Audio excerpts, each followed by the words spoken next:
Bonne année à tous, chers compatriotes. Bien, nous allons échanger ensemble, vous et moi. Ceux qui auront envie d'intervenir dans mon live là tout de suite pourront appeler au 06 68 56 94 34. Vous avez le droit de ne pas partager mon point de vue, sauf qu'il faut rester courtois. Et il faut soutenir ce que l'on dit, même si c'est contraire à ce que j'ai comme avis. Vraiment, il faut juste soutenir ce que vous voulez, votre point de vue. Parce que moi, j'ai certains arguments. Sans prétention aucune, je n'ai certainement pas la science infuse, mais j'ai préparé mes arguments. Bon, avant de commencer mon live, j'aimerais rendre hommage à un certain nombre de personnalités politiques et de la société civile que j'observe au Gabon. Je souhaiterais rendre hommage à Marcel Libama, Jean-Rémy Yama, Elsa Richel Boukandou, Madame Yembi.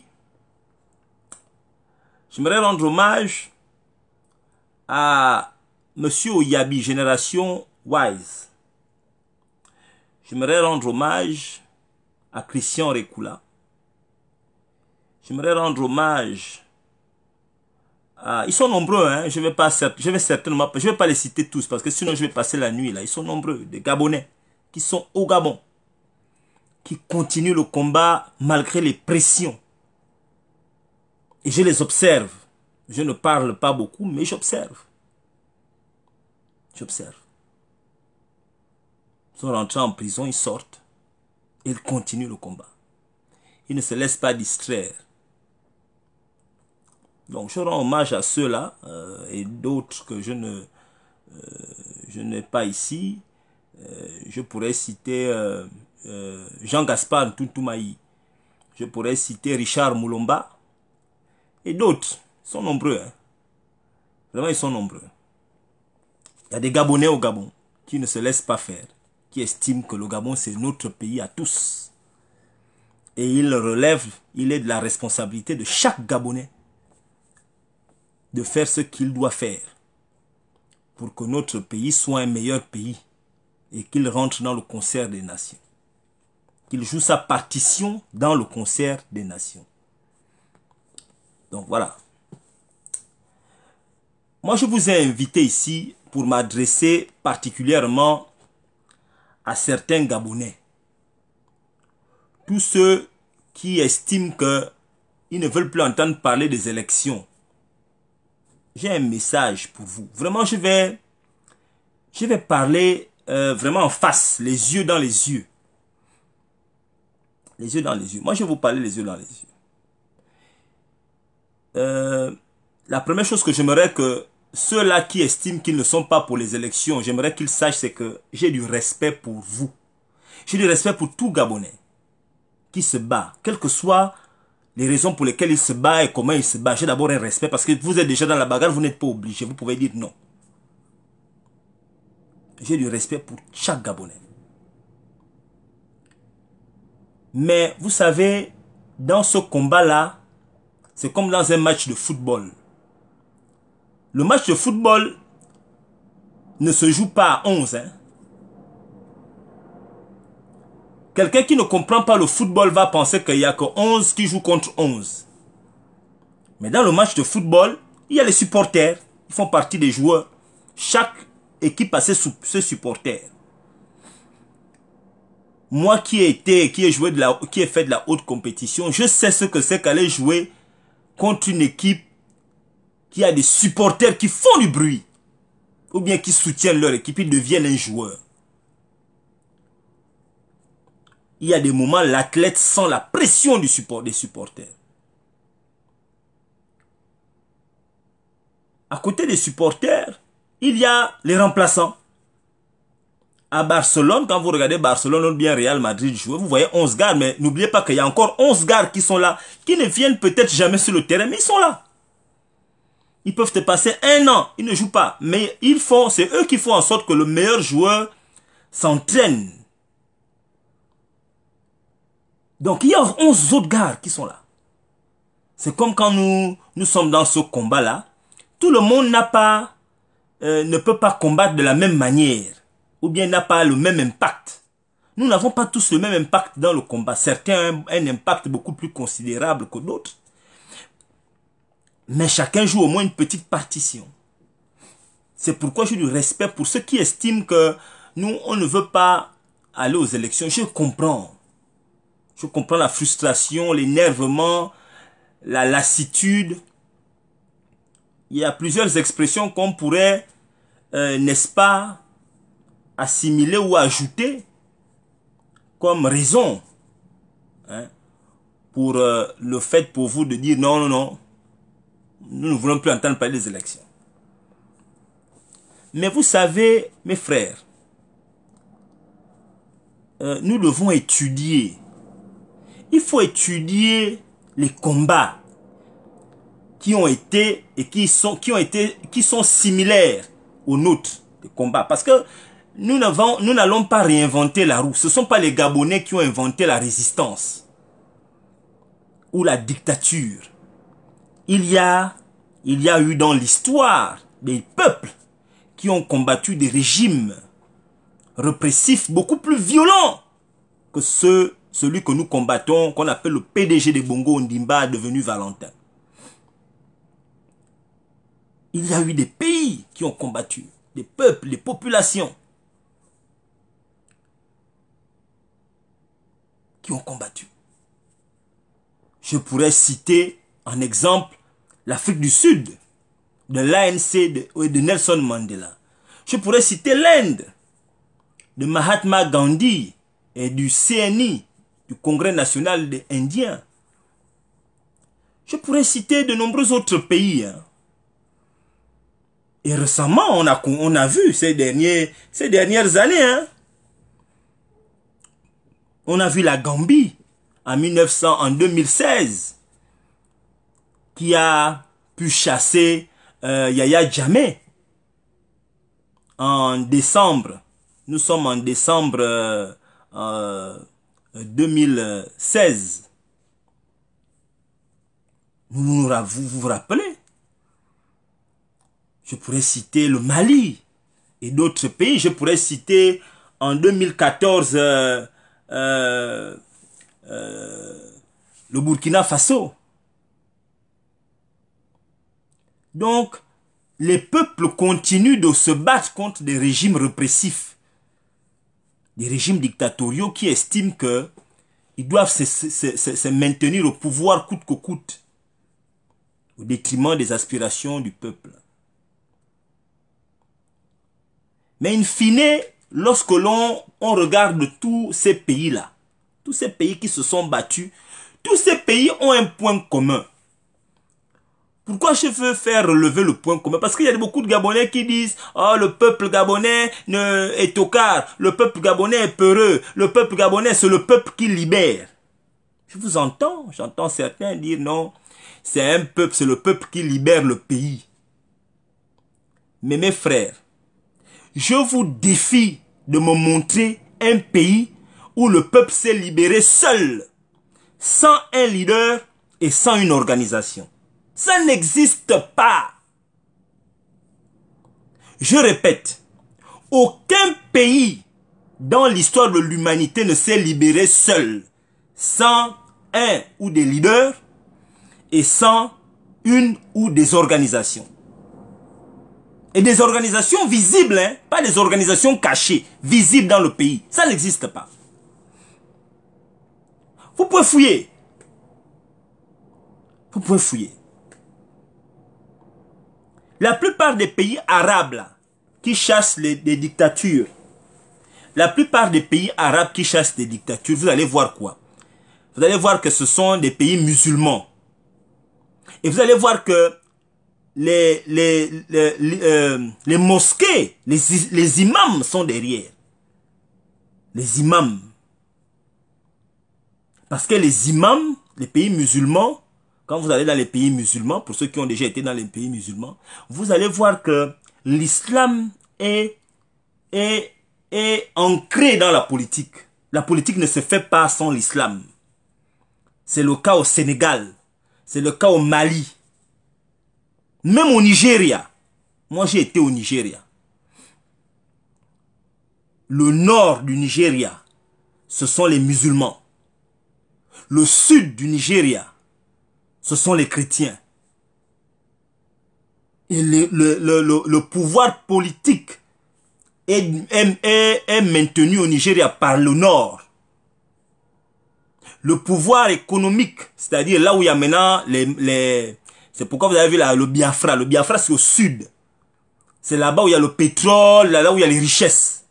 Et c'est là-bas où c'est fortement chrétien. Vous allez dans les pays de l'Afrique du Nord, là-bas n'en parlons plus. L'islam, on ne peut pas gérer un pays de l'Afrique du Nord sans l'islam. Et dans l'islam, il y a des imams derrière là, qui ne parlent pas beaucoup, mais qui donnent des mots d'ordre. Donc il y a des organisations. C'est des pays qui sont fortement organisés en association, les pays musulmans. Fortement. Ce qui s'est passé au Mali, il y a des associations derrière. La difficulté que nous avons au Gabon, il n'y a pas d'association, il n'y a pas d'organisation. Vous avez des individus qui estiment qu'ils sont fâchés, qui se lèvent et qui disent que non, moi je lutte, je vais aller jusqu'au bout. Mais il faut une organisation. Et quand on crée une organisation, il faut éduquer les militants, les membres de l'organisation pour comprendre pourquoi ils se battent. Mandela, quand il était en prison, il y avait l'organisation, l'ANC qui se battait derrière.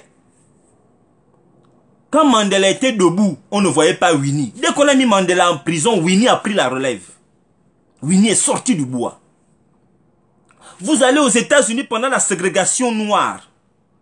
Aux États-Unis, il y avait des organisations. La NAACP, c'est une organisation puissante aux États-Unis. Je pense que c'est l'organisation la plus puissante noire au monde. La NAACP. Tous les Américains que vous voyez qui ont l'argent là, ils financent la NAACP. Il n'y a pas une organisation noire de la société civile sur Terre qui a un budget qui est supérieur au budget de la NAACP. Allez-y, regardez. Ils ont des budgets de plus de 20 millions de dollars. La NAACP. Vous avez la Nation of Islam. C'est une organisation noire puissante. La Nation of Islam. Vous avez des Black Panthers. Vous avez beaucoup d'organisations aux États-Unis qui sont nées pendant la ségrégation. Qui continuent d'exister jusqu'à aujourd'hui. Ils n'ont pas créé beaucoup. Hein. Je l'ai dit, l'engagement est individuel. Le combat est collectif. Moi, je me méfie des individus qui disent « Oh, moi je lutte pour la libération du Gabon » et ils sont seuls. Et ils vont te dire « Moi je suis seul parce que je ne fais confiance en personne. » Mais tu veux libérer un pays comme un seul. Quel est l'homme que tu as vu qui a eu un impact sur terre, qui a combattu un régime organisé, qui est parti seul? Même Tarzan avait les singes. Il avait une armée de singes. Il avait une armée d'éléphants. Quand il était fâché avec les Djoudjoubouana et les Blancs, il appelait les éléphants. Même Tarzan. Même Jésus-Christ, il avait quand même 12 gars qui se baladaient avec lui. Il n'était pas seul. Les animaux qui dominent la forêt, ils se baladent en groupe. Les lions, pourtant le lion est fort, mais le lion, il se balade en groupe. L'éléphant se balade en groupe. Les rhinocéros en groupe. Même dans l'eau, même Zmiti. Les baleines se baladent en groupe. Les requins en groupe, en famille. Les dauphins en famille. Mais enfin, nous au Gabon, vous voulez libérer un pays, chacun dans son coin seul, en se faisant passer pour un grand combattant. Non, vous voulez faire les choses seuls. Quelle est votre organisation? Vous êtes combien? Minantiave. Quelle est votre visibilité au Gabon? Pas la visibilité d'un individu qui fait les lives seul. Parce que là, je suis en train de vous décortiquer votre pays. Pas votre, notre pays, celui-là, le Gabon. Parce que c'est bien, faut pas que la bagarre revienne comme des boudeurs, une bande de boudeurs isolés, où chacun boude dans son coin, isolé. Nama me dit, pédégiste, maman me voit, je suis fâché, je suis en colère, mais tu es seul. Tu es qui? Tu as qui autour de toi? Il y a qui autour de vous? Faut me dire. Tous les pays que vous voyez là où on a chassé les dictatures, les gens étaient organisés, ils étaient visibles. Pas des organisations où on ne voit pas les gens. On ne vous identifie pas, on doit vous identifier à un moment donné.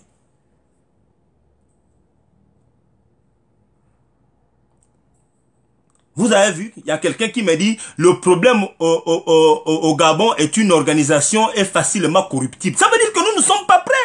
Si on est capable de vous corrompre, ça veut dire que vous n'êtes pas prêts. Si vraiment vous pensez vraiment qu'au Gabon, les organisations sont corruptibles, ça veut dire que nous ne sommes pas prêts. Et ça se voit. Je vais vous dire comment ça se voit. Je vais vous expliquer.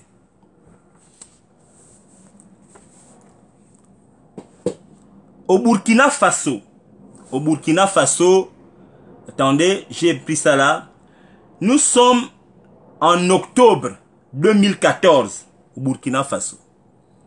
Blaise Compaoré a été dégagé. Pourquoi? Parce qu'il était déjà au pouvoir depuis 27 ans et il voulait modifier la constitution pour se représenter pour un 5e mandat. Blaise Compaoré au Burkina Faso en 2014. Il voulait modifier la constitution qu'il avait modifiée plusieurs fois avant. Hein. Il avait pour lui, toutes les institutions étaient pour lui. Et il régnait dans la terreur. Il terrorisait tout le monde. Il avait décidé qu'il reste là, Blaise Compaoré. Mais il y avait des organisations. Les jeunes qui étaient mobilisés, qui étaient organisés. Parce que je peux vous dire, hein, Blaise Compaoré n'était pas dans les bêtises d'Ali Bongo. Hein. Si vous pensez qu'Ali Bongo est méchant, c'est que vous n'avez pas connu Blaise Compaoré. Blaise Compaoré ne jouait pas. D'abord, c'était un militaire. Ali Bongo n'est pas un militaire. C'est pas parce qu'il portait les habits des militaires. Ali Bongo n'était pas... Blaise Compaoré, militaire. Oh. Militaire de formation. Mais les Burkinabés, à un moment donné, on dit, ça c'est trop. Tu pars. Parce qu'il y avait une nouvelle génération qui était là. Mais qui était organisée en association. Ce n'étaient pas des individus qui étaient isolés. Ils n'ont pas eu besoin de faire les lives. Ils étaient organisés. Ils se sont mis dehors. Et ils ont chassé Blaise Compaoré. Qui ne pouvait rien faire. Après, Blaise Compaoré a dû fuir. Je vais vous prendre dernièrement en 2016, en Gambie. En Gambie, il y avait un individu qu'on appelait Yaya Jammeh, qui était au pouvoir depuis 1994, qui régnait, qui semait la terreur, parce qu'il avait pris le pouvoir en 1994 par coup d'État. C'était un militaire, Yaya Jammeh. Il était au pouvoir depuis une vingtaine d'années. Il a pris le pouvoir. Yaya Jammeh organise les élections.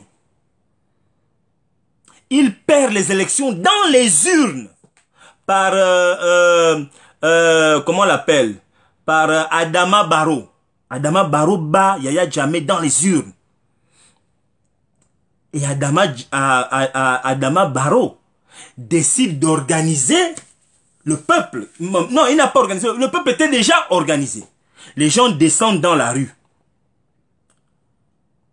Après, l'international, voyant qu'il y a véritablement des organisations dans le peuple, dans le pays qui sont descendus dans la rue, c'est comme ça que l'ONU intervient par le biais du Mali, du Sénégal. Le Sénégal rentre pour attaquer le groupe de Yaya Jammeh. Yaya Jammeh, sous la pression internationale, décide de céder le pouvoir. Mais ça a été triggered. Ça a été... Tout est parti des élections. Il a fallu qu'il perde quand même dans les urnes. Et pourtant, il a triché. Hein? Il a triché. Mais malgré la triche, il a quand même perdu dans les urnes. Et tout le monde a bien vu qu'il a perdu dans les urnes. Parce que la défaite était tellement flagrante qu'à un moment donné, au début, il a même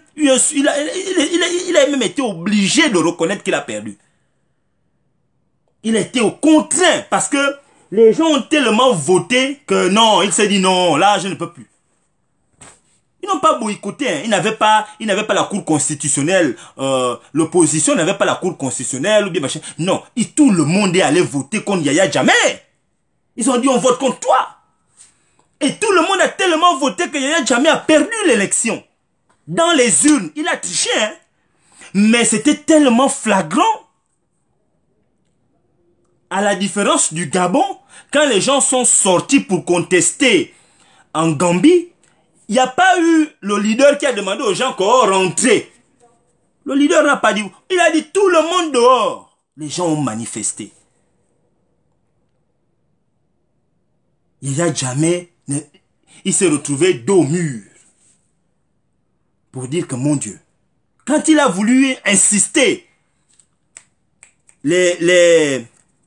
l'ONU, ils sont rentrés. Le Sénégal est rentré. C'est comme ça qu'il a été contraint de quitter le pays. Aujourd'hui, il est en Guinée équatoriale. Il est en Guinée équatoriale. Mes frères, je comprends la frustration des Gabonais. Je comprends. Moi, je me méfie des gens qui viennent parler de révolution ou bien d'insurrection sur le net. Pour moi, c'est de l'inconscience. Quand on est mature, on ne parle pas des insurrections ou bien de machin. Vous avez vu ça dans quel pays? Tous les pays qui sont en train d'enlever leur dictateur, là, vous les avez vu venir parler de comment ils vont faire sur Internet. Vous les avez vu faire les lives que oh, demain, voilà ce qui vient de se passer devant nos yeux là, comment on appelle le pays là, hier là. Ça se passe là en ce moment en Guinée-Conakry. Vous avez vu un live avant, les gens font les lives, que oh, nous on va aller faire tomber le président Condé. Personne. C'est de là à là. De là à là. Mais quand je vois certains, oh voilà, machin, on va aller, on va faire comme ça, on peut. Pour moi, je suis désolé, hein.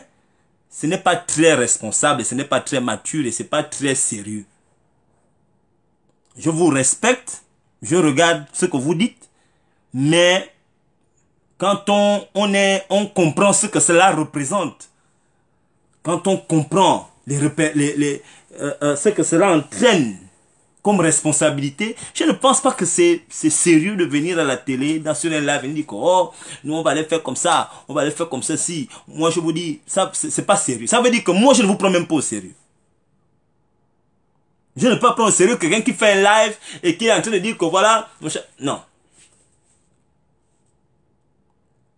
Maintenant, je vais vous parler du Gabon. Je vais vous parler maintenant du Gabon. On va aller dans le Gabon. On va aller dans le Gabon parce qu'on va aller petit à petit. Hein. Ali Bongo nous vole les élections avec son gang en 2016. Le PDG a volé les élections plusieurs fois. En 93, ils ont volé, ils ont tué les gens, ils se sont maintenus au pouvoir. L'opposition a cédé. Par contre, en 93, c'était le seul moment où l'opposition était extrêmement organisée.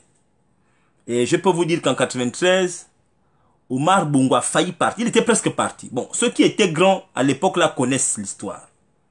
On n'a plus jamais pu, le PDG n'a plus jamais, et je peux dire que les Gabonais n'ont plus jamais, ne se sont plus jamais rassemblés pour créer une organisation aussi puissante que l'étaient les bûcherons. Parce que les bûcherons étaient, je peux dire que dans l'histoire du Gabon, il n'y a jamais eu un parti politique de l'opposition aussi puissant que le niveau hein, qu'avait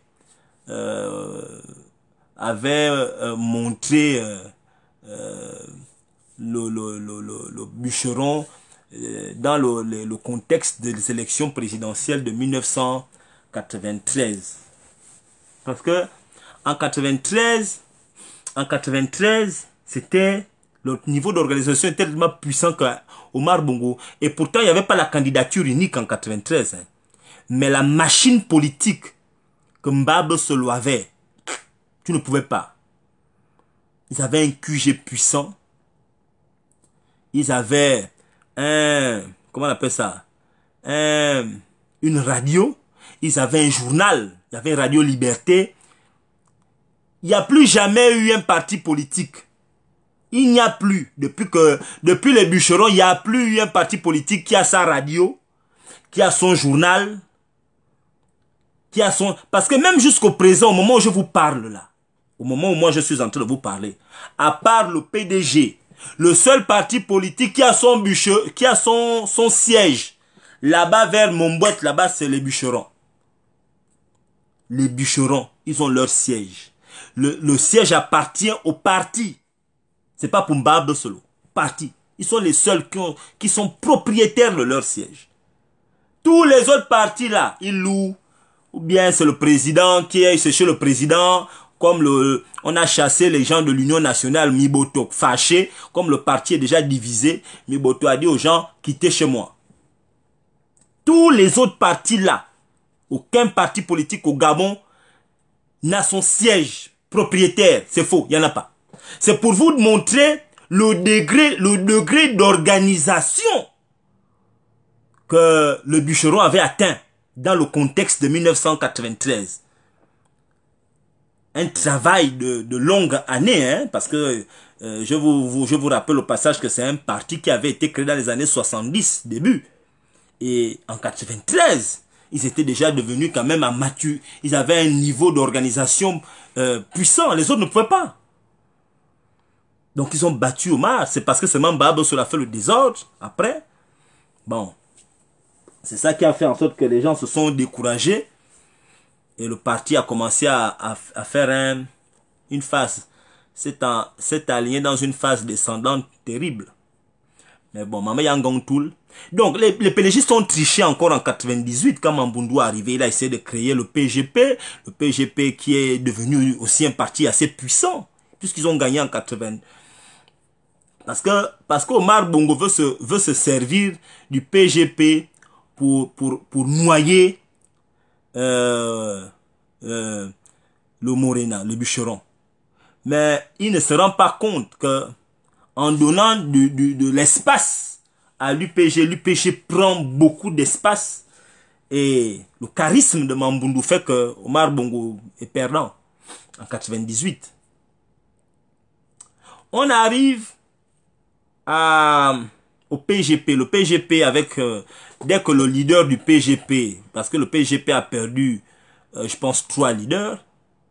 Le PGP perd d'abord Renjambe. Après le PGP perd mon grand-père Nangama. Nangama, ça Marx. Ton Marc Saturnin Nangama. Avec le PGP perd aussi... comment on l'appelle, Agonjo. Depuis là, le PGFP, c'est un parti qui est sous perfusion. On ne sait pas trop s'ils sont vivants, s'ils sont morts, ou bien sont dans le coma, politiquement parlant, je ne sais pas. On ne comprend pas trop le PGP. Hein. On a entendu parler encore du PGP dernièrement là quand Ping est arrivé. Parce que le PGP appartenait à son défunt frère. Après, l'Union nationale est arrivée. Bon, Miboto a créé un parti, mais on n'a pas trop vu. Bon, il y avait les petits partis gazelles, comme on appelle ça au Gabon. Mais... Donc, il n'y a pas eu de véritable organisation. Même dans la société civile, hein. La société civile, il n'y a pas d'organisation. Citez-moi une organisation de la société civile qui est puissante au Gabon. Il n'y en a pas. Citez-moi une organisation. Peut-être que je me trompe. Vous êtes en train de me regarder. Citez-moi une organisation de la société civile qui est puissante au Gabon.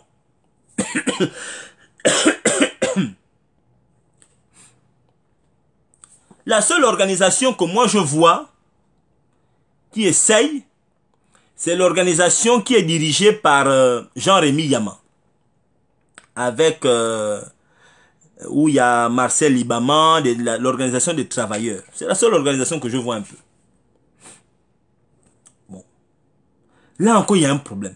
Donc, je vous prends cette petite partie-là pour vous dire que au Gabon, nous avons un problème de structuration, d'organisation. Nous avons des individus qui sont fâchés, hein, qui sont engagés, mais ils sont en singleton. Je parle du Gabon. Moi, je parle là de ceux qui sont au Gabon. Il n'y a rien qui est visible. L'ANC, c'est pas Mandela qui a créé l'ANC. Mandela a trouvé l'ANC existe depuis, il est rentré dedans, il a milité dedans, il est devenu puissant. Mahatma Gandhi n'a pas créé le CNI, le Congrès national indien. Il est rentré dedans, il a trouvé ça existait quand il est arrivé en 1914. Il est arrivé en 1913-1914 en Inde.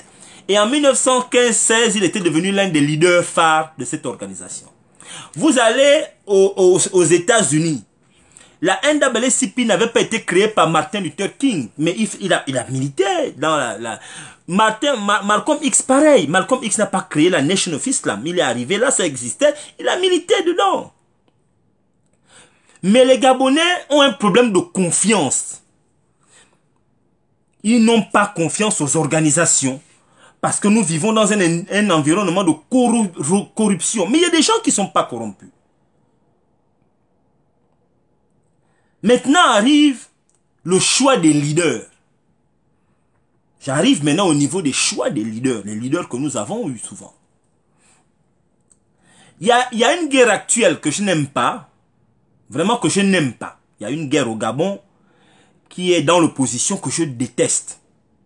C'est la guerre entre les anciens PDG, ceux qui étaient au PDG, qui sont maintenant dans l'opposition, et les gens qui estiment qu'ils n'ont jamais été au PDG, qui, selon eux, ont toujours été dans l'opposition. C'est-à-dire que ce sont les gens qui n'ont jamais été dans le PDG, qui estiment qu'ils doivent faire la guerre aux anciens PDGistes. À ceux-là, j'ai un message. J'ai un message à vous donner. Le Gabon, hein, ça appartient à tout le monde. Tout le monde. Il n'y a pas un qui est plus gabonais que l'autre.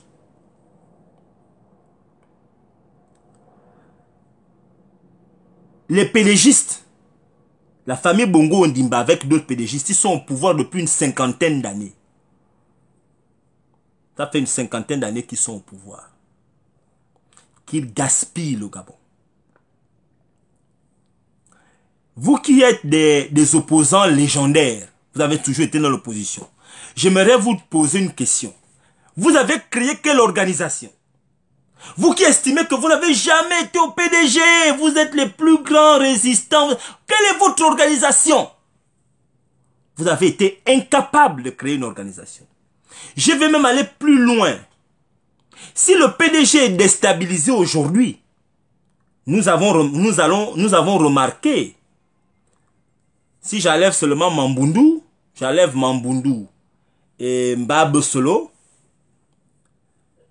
la plupart, en 2009, les gens qui ont déstabilisé le PDG en 2009, ce sont des anciens PDGistes. Vous qui n'avez jamais été au PDG, vous étiez là, non? C'est vous qui venez encore suivre des anciens PDGistes. Mbab Solo, vous l'avez suivi. Et Yorondon, vous l'avez suivi. 2016, Jean Ping est arrivé. Jean Ping, c'est un ancien PDGiste. Et pourtant, vous êtes là. Là, en ce moment, le champ est vide. Vous qui n'avez jamais été au PDG, vous attendez quoi pour vous déployer? Vous êtes à Libreville. Déployez-vous, organisez-vous. Barreau chambré, parce que moi, on dit maintenant que moi je suis devenu un adepte de barreau. Moi je ne suis pas un adepte de barreau chambrier ou bien un turiféraire de barreau chambrier. Barreau chambrier, c'est un opposant. J'estime que tout opposant qui va se lever pour aller conquérir, parler aux Gabonais, je vais l'encourager je vais me mettre à côté de lui pour lui apporter mon soutien. Je dis bien tout opposant. Qu'il soit opposant politique ou opposant de la société civile, je ne sais pas ou quoi, qui va se déplacer comme mon frère Rekula, Christian. Je le supporte. Je supporte ce que Christian Rekula fait. Génération Wise, je supporte. Je suis avec lui. Il y a des gens qui se lèvent, qui vont à gauche, à droite dans le pays. Mais de manière organisée, structurée. Moi, j'aimerais qu'on me demande, on me montre. Qu'est-ce que vous attendez pour vous mettre ensemble? Parce qu'à chaque fois, oh, ce sont les anciens pédégistes. Mais les anciens pédégistes n'empêchent pas quelqu'un de se mobiliser. Il y a un frère qui est en train de se faire un nom dans tout le continent africain, on l'appelle Kémy Séba. Il est né en France. Il est né en France. Vous allez dire quoi? On le suit parce qu'il gorge, parce qu'il parle comme un blanc. Il y a beaucoup de Gabonais qui parlent comme des blancs qui rentrent au Gabon, qui vont gorger là-bas. Pourquoi ils ne font pas comme Kémy Séba? Kémy Séba est rentré, il est parti au Sénégal, on l'a chassé du Sénégal. Il a pris une femme sénégalaise, on l'a chassé. On l'a même chassé presque de l'Afrique. Il est parti dans le pays, son pays d'origine, le Bénin. Il est là-bas maintenant, chez lui. Il se mobilise dans toute l'Afrique, Kémy Séba. Il n'est pas enfant de riche. Mais parce qu'il a un discours et il forme idéologiquement les gens, qu'il a des adeptes dans toute l'Afrique. La jeunesse écoute et suit Kémy Séba dans toute l'Afrique. C'est un autodidacte. C'est quelqu'un qui s'instruit. C'est quelqu'un qui étudie l'Afrique. Tous les pays l'étudient. L'histoire des peuples. Et aujourd'hui, son discours est accepté de la majorité des jeunes dans tout le continent africain et même au-delà. Qu'est-ce qui empêche les Gabonais de faire comme Kémy Séba? Vous qui dites que vous n'avez jamais été au PDG, vous pensez que vous êtes supérieur aux autres qui ont été au PDG. Bon, faites, qu'est-ce que vous avez fait? Aujourd'hui, si le PDG est déstabilisé, cette instabilité-là s'est faite avec la contribution des anciens PDGistes. Si vous enlevez la contribution des anciens PDGistes dans le contexte actuel, qu'est-ce qui reste? En conclusion, et c'est pourquoi ça m'énerve, je ne pense pas qu'on devrait faire une chasse aux sorcières aux anciens pédégistes, mes frères. Le travail n'est pas à ce niveau-là. Le travail n'est pas à ce niveau. Le travail n'est pas à ce niveau. Quand vous lisez la Bible, l'apôtre qui a écrit le plus grand nombre de passages dans la Bible, c'est l'apôtre Paul.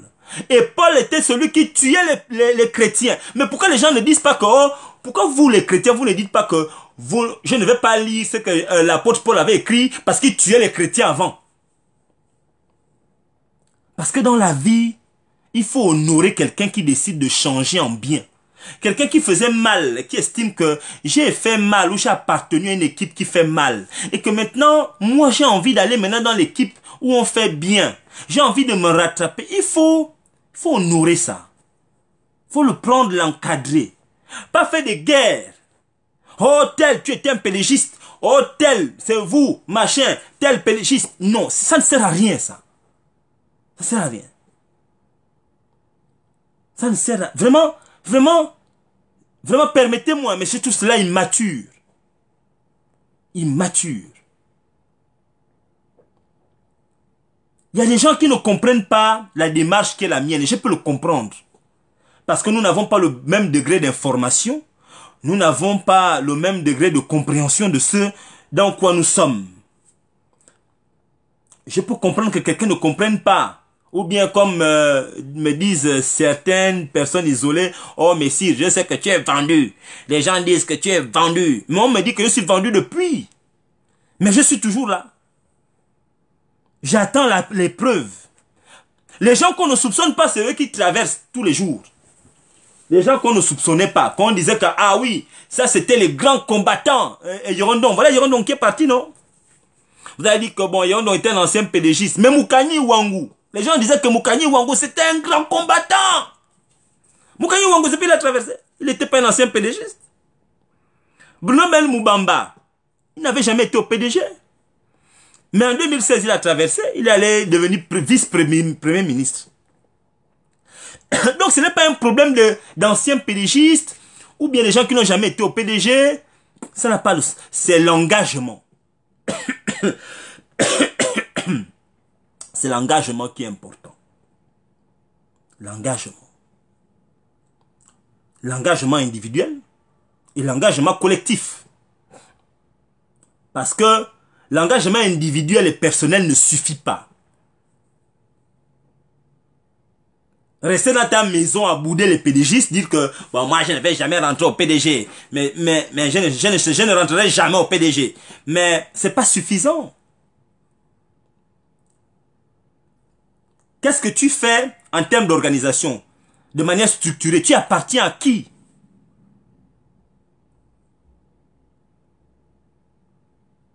Tu es où?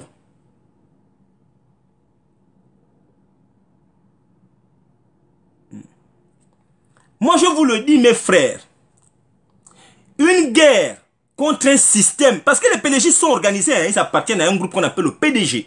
Le PDG, c'est un parti politique qui a des moyens illimités. C'est vous-même qui parlez de corruption, mais ils ont des moyens.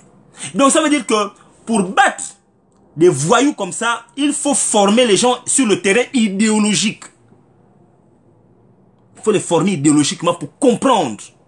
Ne pas se faire les guerres, chercher qui était l'ancien PDGiste, qui a volé, qui n'est pas sérieux.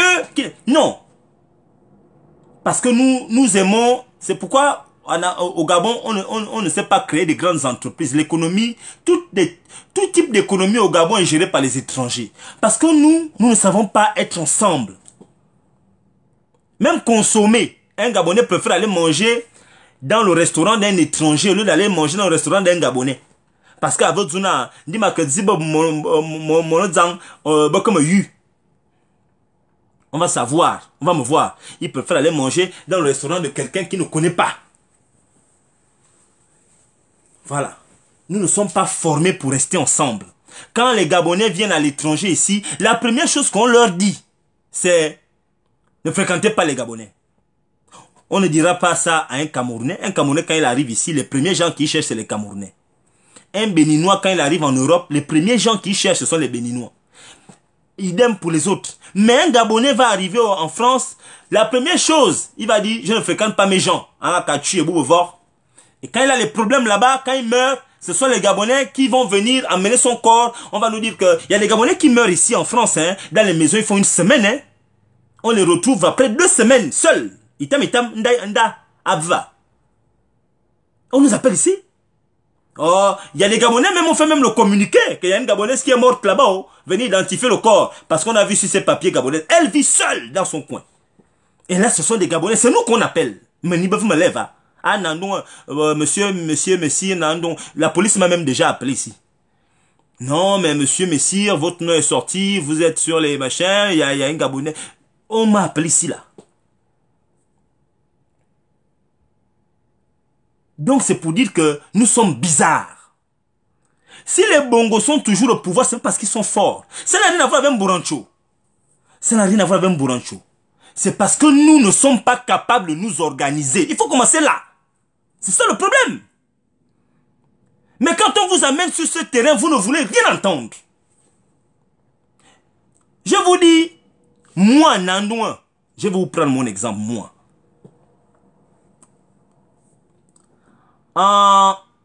Ali Bongo tombe à Riyad, le défunt, tombe à Riyad le 24 octobre 2018. Mbourancho modifie la constitution le 15 novembre 2018 de manière unilatérale. Un désordre, Mbourancho. Marie-Madeleine, celle qui pense qu'elle est la petite sœur, elle est parentée à la mère de Jésus. Quand je vois ça, en guise de protestation, depuis la France, j'ai dit aux Gabonais que nous allons faire des barrages. nous allons faire des barrages citoyens à Libreville. Je demande aux Gabonais, pendant 6 mois, j'ai fait des lives où je dis aux Gabonais de faire des barricades, de dresser des barricades devant chez eux parce que la contestation est un droit. Nous avons le droit de contester, de dire que nous ne sommes pas d'accord. Ça permet de changer des décisions. Mais au Gabon, la dictature nous interdit de contester. C'est la raison pour laquelle j'ai dit, bon, comme on nous interdit de nous rassembler, nous les Gabonais, pour dire non, lorsqu'une décision, nous estimons qu'elle est injuste et inique, je vais me lancer parce que la Constitution me donne le droit en préambule. Il est écrit que tout Gabonais a le droit de protéger la Constitution. C'est écrit en préambule. J'ai le droit de défendre et de protéger ma Constitution. En préambule, la Constitution me le demande. J'ai dit aux Gabonais, barrez les routes la nuit, entre 22h et 6h du matin, vous ne prenez pas le taxi. Il n'y a pas assez de policiers au Gabon pour nous empêcher de barrer les routes la nuit. Parce que s'ils ont un sommeil, ils doivent dormir. Et quand l'État demande à des policiers de rester dehors la nuit, ils payent. C'est des heures supplémentaires, ils n'ont pas cet argent. Pendant 6 mois, je faisais des lives tous les soirs pour demander aux Gabonais que barrer les routes, on est en train de modifier notre constitution. Personne n'est monté au créneau. Vous m'avez regardé comme le cabri, un cabri qui a faim, qui regarde le poulet au rôti. Il ne sait pas que c'est la nourriture. Vous êtes en train de m'observer de loin. Yemir. J'ai dit barrer les routes. Vous n'avez pas suivi ça? C'était quoi? On conteste. On ne vous demande pas d'aller vous livrer. Vous étiez là tous en train de regarder les lives, comme la télé. En train d'attendre que l'autre fasse. Après, j'ai laissé. Nous sommes en avril 2019. Non, on commence d'abord par le 5. Kelly Ondobian demande aux Gabonais de sortir parce que les PDJ sont en train de préparer un coup d'État, voyant que le défunt ne vient plus. Il y a un coup d'État qui Kelly Ondobian démantèle, il sort. Il demande aux Gabonais de se lever. Tout le monde a fermé son portable. Il est en train de regarder la révolution au téléphone. Comme moi, vous êtes en train de me regarder la morasa à toto et téléphone. Yanda, na okuo, zinga, l'urzal. Les Gabonais ne sont pas prêts. Les Gabonais ne sont pas prêts. Laissez ça. C'est pas un jeu. Kelly Ondobian, c'était le 5 ou le 7 janvier 2019. Personne n'est venu. Nous, on était personne n'est venu, mes frères. Blaise Compaoré a été chassé parce qu'il a voulu modifier la constitution. Je pense que c'était l'article 15 ou je ne sais pas quoi, qui lui aurait permis de se représenter à un 5e mandat. Les gens ont dit, niet, tu mens. Chez nous au Gabon, Kelly Ondobian sort. Personne n'est là. Plus grave, les Gabonais se sont moqués de Kelly. Faisant des lives quelques jours après, quand ils se sont rendus compte qu'on a attrapé Kelly. Oh, vous voyez, oh, lui là, il voulait faire quoi? Machin. Nous nous sommes moqués de lui. Le 7 janvier. Kelly passe. On arrive en avril. Le 9 avril 2019. Nkorobe Kale décide de ne pas donner, d'augmenter les bourses ou bien de supprimer les bourses. Il a dit que pour avoir la bourse, il faut gagner le bac avant 19 ans, à 18 ans, je ne sais pas. En tout cas, il a raconté beaucoup de conneries. Il a dit qu'il ne donne pas les bourses aux enfants. C'est comme ça que dans tout le Gabon, je dis bien tout le Gabon, les élèves sont sortis pendant au moins une semaine. Les élèves manifestaient dans tout le Gabon. Les révolutionnaires, vous étiez où? Ceux qui disent que... Mais voilà, c'était là où il fallait venir. Là, voilà les moments. Tout le monde, les parents filmaient leurs enfants depuis les balcons. Bakba filmait, bon. Bakba filmait. Nous partager, leurs enfants sont dehors. Eux, ils sont dans les maisons. Vous qui n'avez jamais été au PDG, c'était ça le moment. On surfe sur la vague. Mais le gars qui surfe, le surfeur, il attend la bonne vague. Quand il va dans l'eau, il ne sait pas à quel moment la vague va arriver. Mais quand la vague est là, il en profite. Bon, vous, voilà, les enfants sont dehors. Vous n'êtes pas allé rejoindre les enfants, pourquoi? Révolution, mais vous avez mis à comment bon révolution, bien machin. T'as bon, bon, sang. Fallait partir. Vous étiez où?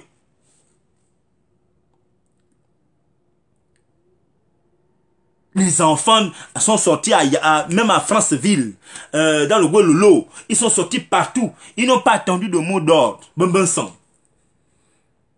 Parce que les enfants estiment qu'il y a une zone rouge. Tu ne dépasses pas la zone rouge. Le gouvernement a dû reculer dans ce projet-là. Ils ont reculé. Pendant ce temps, les Gabonais étaient chez eux. Il y a même les Gabonais qui espéraient que les enfants fassent tomber le régime. Mes frères, laissez-moi ça. Je vais continuer. Le coronavirus arrive. Le PDG prend une gestion, s'engage dans une gestion calamiteuse du coronavirus. On a affamé les Gabonais. Vous avez affamé. Les sociétés ferment. Les gens ne font que mourir chez eux. De stress, de faim. Il y a des parents qui sont, des pères de famille qui sont obligés de quitter, fuir même leurs responsabilités. Ils ne fuient même pas parce qu'ils ne peuvent pas tenir. Il y a des Gabonais qui voient leurs femmes aujourd'hui aller coucher avec les Maliens, avec le Sénégalais, le Saï du coin, parce qu'il va avoir un peu la sardine. Il est obligé de fermer les yeux. L'homme gabonais est humilié constamment. Humilié. Il y a des femmes qui sont violées parce que dès qu'on viole la constitution dans un pays, le taux de viol chez les femmes augmente. Parce que la constitution d'un pays, c'est la mère des lois. C'est la charpente des lois dans un pays. Dès qu'on viole la constitution, c'est fini. C'est fini, ça veut dire que les femmes vont être violées, les enfants vont être violés, des bébés vont être violés, les enfants disparaissent au Gabon, personne ne parle, ça n'émeut personne. Les abus de pouvoir sont légion. Les gens font des abus. On fait ce qu'on veut. Mais enfin, ce qu'on veut dans le pays. Personne ne dit rien.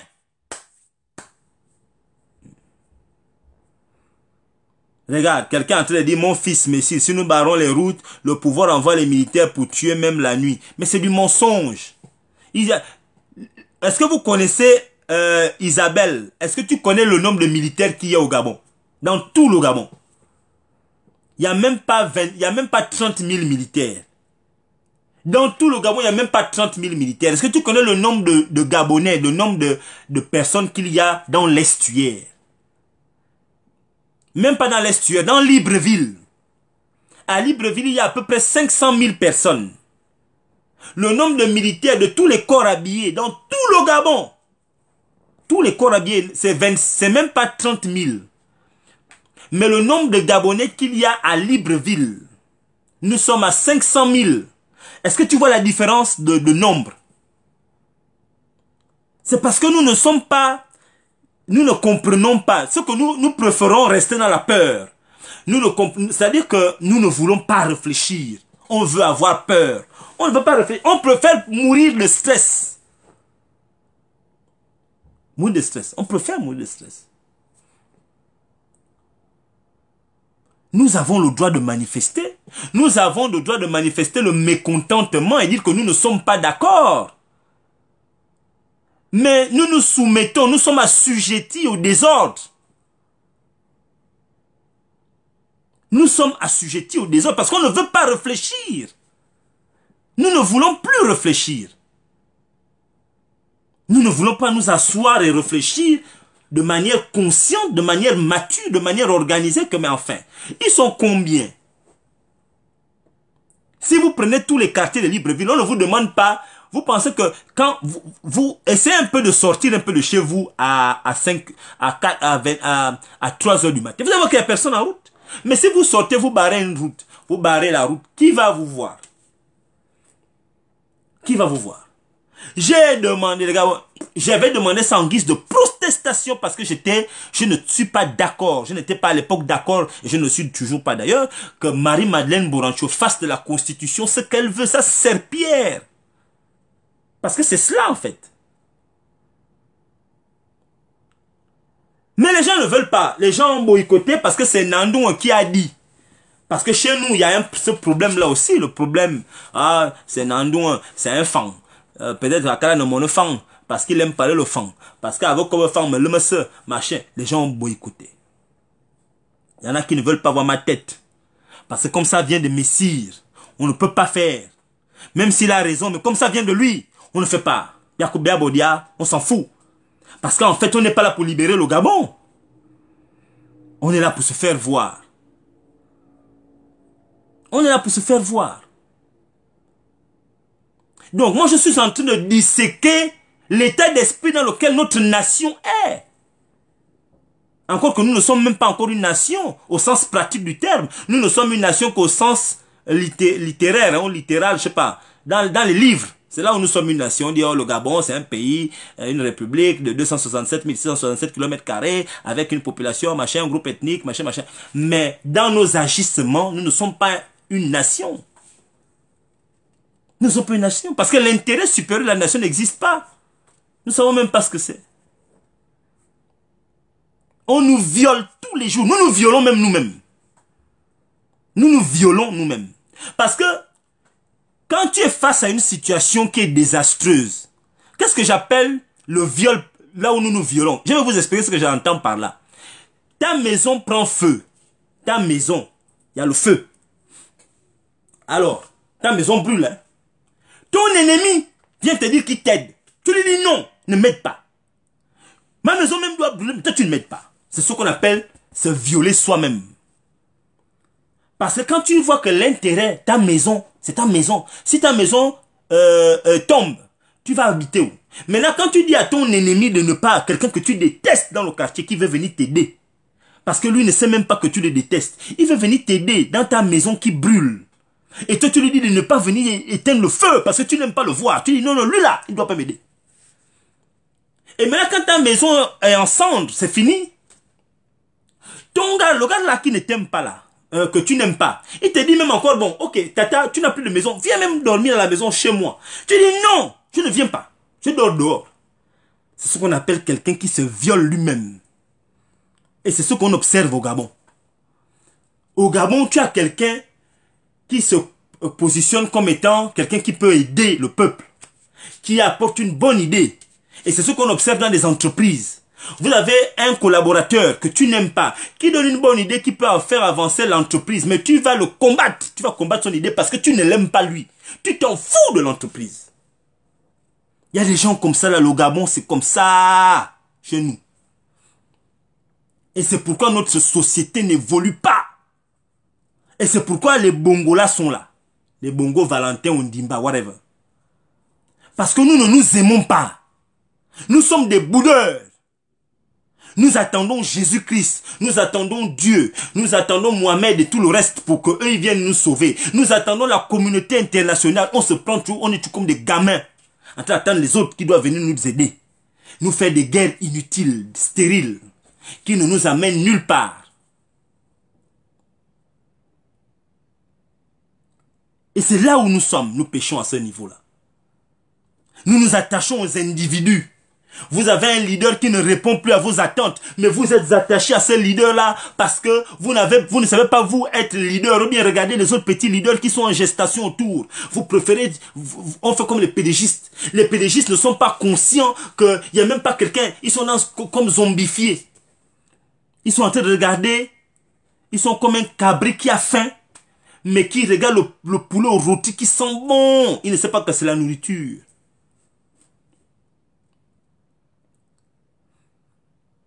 Vous comprenez? C'est dommage. Voilà, c'est le problème.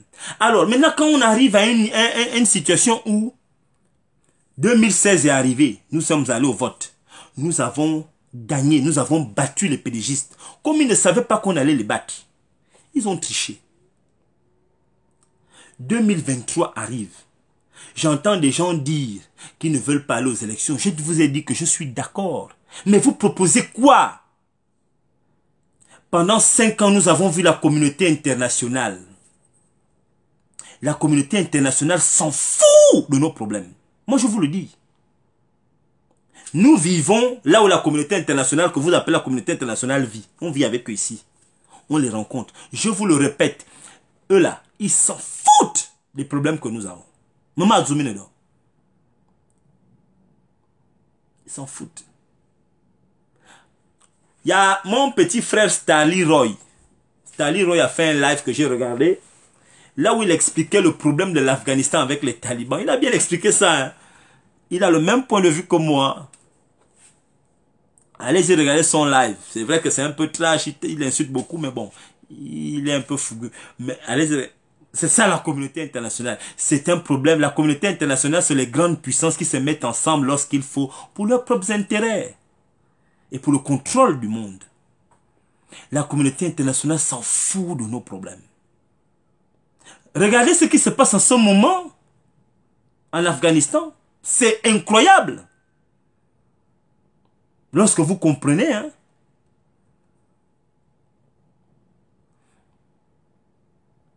Moi, je vous le dis, mes frères.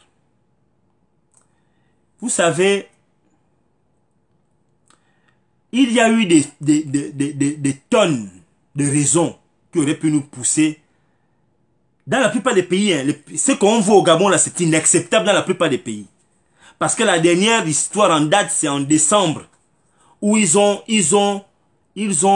trafiqué plus d'une vingtaine de lois de la Constitution, jusqu'à créer le triumvirat. Personne n'a parlé au Gabon. Mes frères, si on ne se bat pas, on n'est pas prêt à mourir pour défendre la Constitution, mais c'est pas la peine. Ceux qui parlent de révolution, machin, laissez ça. Là, c'est pas les élections, hein. Parce que pour rentrer dans une révolution, il faut un motif. Il faut un motif que tout le monde va dire que oui, ils ont raison. Blaise Compaoré a été enlevé parce qu'il voulait se représenter un 5e mandat. Il voulait changer un article. Il voulait organiser un référendum. Yaya Jammeh a été enlevé en 2016 parce que il a perdu les élections. Il a voulu insister. Alors qu'il était là depuis plus d'une vingtaine d'années, depuis 1994, depuis 22 ans. On l'a chassé. Voilà Alpha Condé qui voulait briguer un 3e mandat. Ils ont dit non. Bon. Vous voulez enlever les gens qui sont au pouvoir au Gabon. Quel est le motif que vous allez utiliser? À un moment donné, j'avais l'impression que les PDGistes faisaient tout. Ils mettaient des lois, ils avaient des agissements seulement pour qu'on les enlève. Mais personne ne se levait. Personne. Ils ont augmenté les bourses. Ils ont dit qu'ils ont supprimé les bourses des élèves. Rien. Mboranchou a changé un article. Elle a commencé par un article. L'article 13. Elle a ajouté un alinéa pour permettre à Maranga Moussavou de présider un conseil de ministres. Personne ne s'est levé. Après, ils ont mis le triumvirat. Personne n'a rien fait. Ils ont affamé le peuple pendant le coronavirus, pendant la première vague. Où on partageait aux Gabonais le riz qu'on prépare avec le feu du volcan. Le riz qui est dur, comme le caillou. Personne n'a rien dit. Ils ont fait ce qu'ils... En fait, hein, ils ont fait ce qu'ils veulent. Moi, quand j'observe ça, je dis, les gars, laissez ça. Faut pas qu'on joue les blagueurs. Par contre, moi, la solution que j'ai, je dis, il y a une élection. Le peuple gabonais, quand on fait une étude sociologique, les Gabonais savent se mobiliser lorsqu'il y a les élections. Nous savons nous mobiliser. En dehors de ça, il n'y a pas de manière organisée des structures. Nous avons des boudeurs. Nous avons des gens engagés. Nous avons une certaine classe de boudeurs. Nous avons aussi des personnes engagées, mais qui sont malheureusement seules, singletonnes.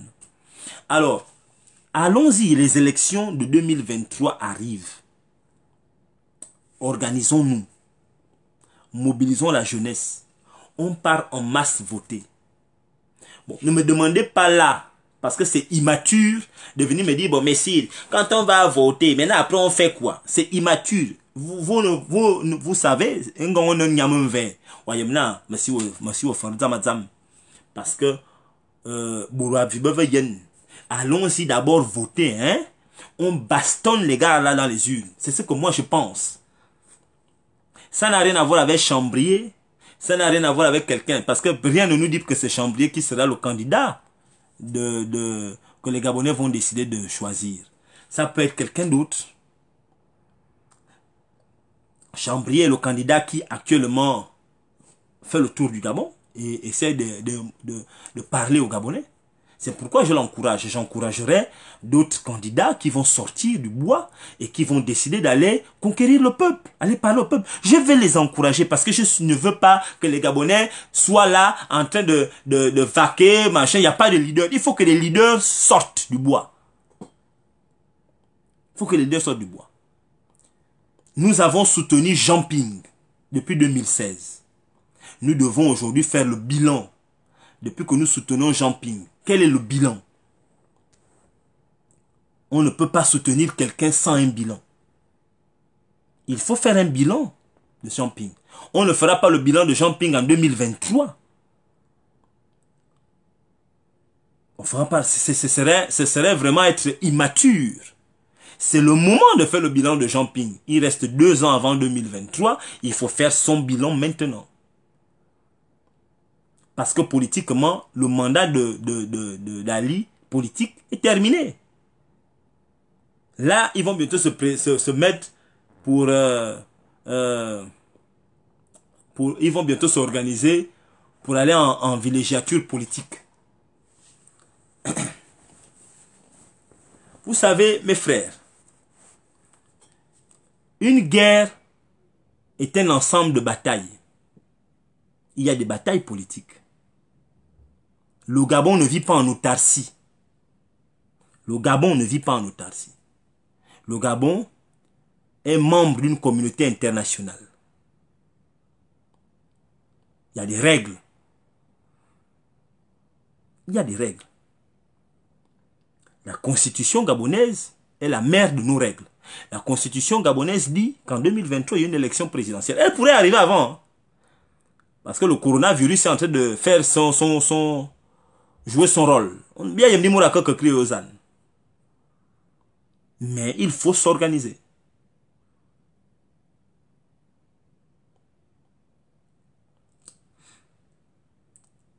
Vous comprenez? Donc, moi, je vous interpelle, mes frères. Je dis aux Gabonais, ceux qui sont contre les élections, organisez-vous. N'attendez pas les élections. Les Maliens n'ont pas attendu les élections.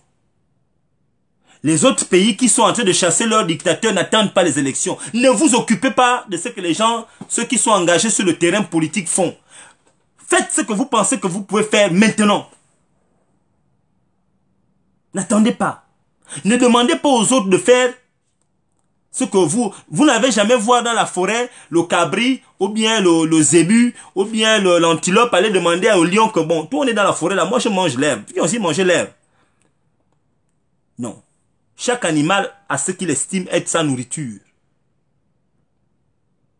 Vous êtes là, vous estimez que vous ne voulez pas les élections. Ne vous occupez pas des gens qui estiment que il y a un terrain, hein, il y a le terrain politique. La crise, le conflit ou bien le problème du Gabon aussi, il a un aspect politique. Et l'aspect politique est un aspect qui passe par les élections.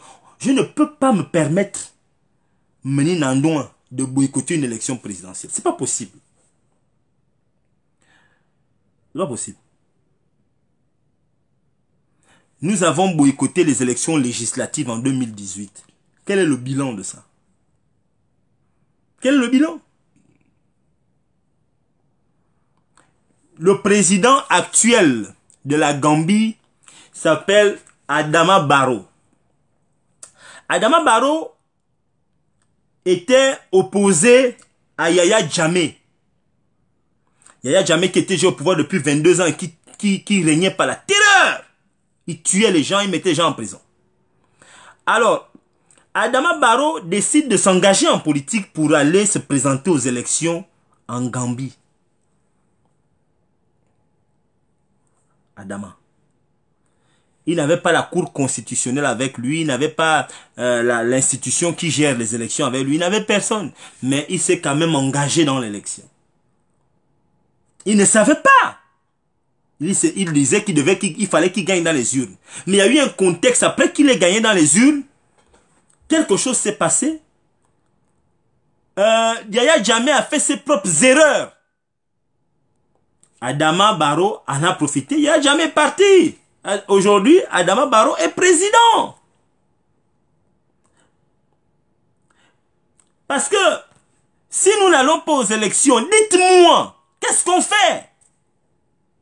On fait quoi? On laisse les pénégistes organiser les élections seuls? Et là, ils auront la légitimité et la légalité, ils seront là, tranquilles. Et vous allez dire quoi? Nos frères en Côte d'Ivoire ont boycotté les élections qui viennent de se passer là. Ils ont boycotté. Qu'est-ce qui s'est passé après? Guillaume Soro disait qu'il n'y aura pas élection en Côte d'Ivoire. Il y a eu élection. Les Ivoiriens ne sont pas allés voter. Ouattara est passé avec 3-4 personnes. Aujourd'hui, ils ne peuvent même pas réclamer, même à la communauté internationale, que Ouattara a triché. Même ça, ils ne peuvent même pas faire. Même dire qu'il a triché, ils ne peuvent même plus. Ouattara est là. Ouattara est la légalité, la légitimité, elle est là. Mais enfin, vous dites que vous ne voulez pas aller aux élections, d'accord, mais on fait quoi? Vous voulez bouder chez vous, rester comme ça, en boudant, parce qu'il y a eu des morts? Vous connaissez le nombre de morts qu'il y a tous les jours à Libreville? Je vais vous raconter une histoire. Moi, on m'appelle tous les jours, comme si c'était moi le président du Gabon, alors que je ne suis pas le président. En ce moment au Gabon, chaque fois qu'il y a des blessés accidentés, l'hôpital Patoutou a décidé que c'est l'hôpital qui va gérer les accidentés, c'est le CHU de Vendo. C'est là-bas qu'on gère les accidentés, le CHU de Vendo. Est-ce que vous savez que au Gabon, le CHU de Vendo, qui a le service qu'ils appellent le service de traumatologie, vous savez que là-bas, il n'y a pas de... Comment on appelle ce qu'on met au corps là avant de te couper le corps bien? Il n'y a pas d'anesthésie. Il n'y a pas d'anesthésie en traumatologie. Il n'y a pas d'anesthésie en traumatologie à Ovendo. Donc, tous les blessés qu'ils amènent chaque jour là-bas, on vous dit il n'y a rien, on ne peut rien faire. Vous connaissez le nombre de morts? Vous pensez que le nombre de Gabonais qui meurent chaque jour, parce qu'on ne peut pas les opérer, parce qu'il n'y a pas d'anesthésie, ça dépasse, c'est inférieur à ce qu'on a vu en 2016. Je ne compare pas les morts, hein, mais je vous dis, mais vous ne savez pas le nombre de Gabonais qui meurent dans les hôpitaux parce qu'il n'y a pas de médicaments de base. Il n'y a pas de médicaments de base, mes frères.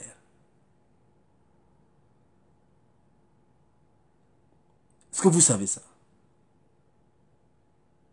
Il n'y a pas de médicaments de base au Gabon. Il y a des gens qui meurent parce qu'ils n'ont pas, ils ont faim. Au Gabon, il y a des gens à Libreville qui meurent parce qu'ils ont faim, ils n'ont pas mangé. Au Gabon, à Libreville en ce moment, chaque week-end, avant on allait en boîte. Aujourd'hui, chaque week-end, on va enterrer quelqu'un. Vous voyez à Libreville, là, sur la route, j'ai un frère qui est militaire. Il est posté sur la route dans une... Je ne vous dis pas l'endroit, mais il est posté. Il me dit, messire, chaque jour, les corps viennent seulement pour aller être enterrés au village. Les corps. Mimvim. Il est dépassé. Il dit, quand tu les vois arriver le week-end, entre jeudi, il me dit souvent c'est entre jeudi et vendredi. Il me dit, quand tu vois les cortèges de corps arriver le week-end, tu as l'impression, devant nous, il me dit, moi je suis militaire, hein, mais il me dit, je suis gendarme, mais il me dit, mais j'ai l'impression que les gars, il y a la guerre à Libreville. Des fois, tu as 20 corps, des cortèges avec 20 corps alignés, qu'on part enterrer dans les villages. D'autres vont à Makokou, d'autres vont à Mouila, d'autres vont à Kango, d'autres vont à dans tous les villages en Dende, d'autres vont à Ndjolé, d'autres vont là-bas, Mourassak, Yamvim, il n'y a que Dzal. Mais ces gens-là qui meurent, et que des jeunes, il me dit quand on regarde, parce que quand vous venez au poste de contrôle, vous venez avec le truc de décès du gars qui est mort, du défunt. Il me dit que des jeunes, c'est même pas des vieux, hein, que des jeunes, qui sont morts. Il me dit, deux fois le week-end, sur 20 corps, 20 cadavres qu'on amène, il me dit, sur 20 cadavres, il y a peut-être 4 qui ont dépassé 60 ans. 4 sur 20. Chaque week-end que Dieu fait. Il me dit, il est fatigué. Il n'y a que 4 qui ont dépassé 60 ans. Donc, vous êtes là en train de vouloir me parler de « Oh, mais les gens sont morts en 2016. » Mais les gens meurent énormément tous les jours. Vous n'avez même pas idée. Ou bien vous ne savez pas dans quel environnement vous vivez. Les gens qui subissent des injustices. Des femmes sont violées tous les jours. Moi, il y a des femmes qui m'appellent ici. Messire, on m'a violé. Mon patron m'a violé. Je dis, mais comment il me dit, ah, je ne peux rien faire. Je dis, mais oh, il me dit, oh non, messire, c'est compliqué. Je vais me suicider. Oh, je ne peux plus. Oh, machin. Mon mari ne sait même pas qu'on m'a violé. Machin. Mon patron m'a appelé dans le bureau. Il m'a violé. Il m'a dit que je vais aller faire quoi. Je dois aller me plaindre où je veux. Là.